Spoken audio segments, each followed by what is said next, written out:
Avec les États-Unis et l'Égypte, le Qatar est l'un des principaux artisans du cessez-le-feu entre Israël et le Hamas, qui doit entrer en vigueur à partir de dimanche. Le Premier ministre qatari a été l'un des premiers à détailler les 3 phases prévues par l'accord.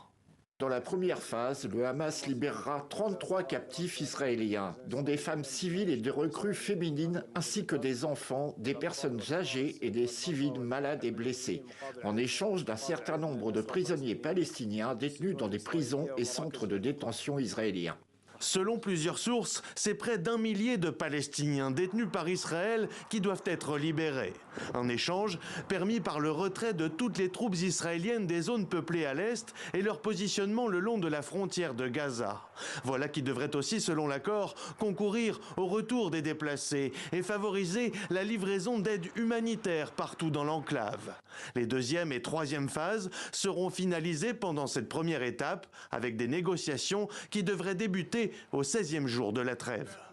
Au cours des 6 prochaines semaines, Israël négociera les arrangements nécessaires pour obtenir la 2e phase, c'est-à-dire une fin définitive de la guerre. Permettez-moi de le répéter, une fin définitive de la guerre.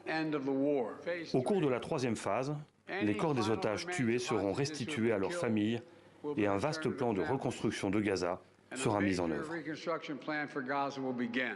Si le président israélien a salué un bon choix, un choix nécessaire, le gouvernement de Benyamin Netanyahou doit encore se prononcer. Et l'on sait d'ores et déjà que des désaccords persistent sur la suite à Gaza, notamment son administration par le Hamas ou l'autorité palestinienne.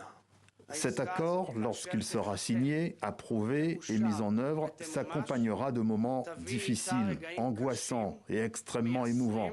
Il s'accompagnera également de défis extrêmement difficiles à relever. Il ne s'agit pas d'une situation simple, mais d'un des plus grands défis que nous ayons jamais connus. Les médiateurs de l'accord ne comptent pas en rester là. L'Égypte, le Qatar et les États-Unis ont prévu un mécanisme de suivi et une équipe conjointe de leurs 3 pays pour surveiller la mise en œuvre de l'accord.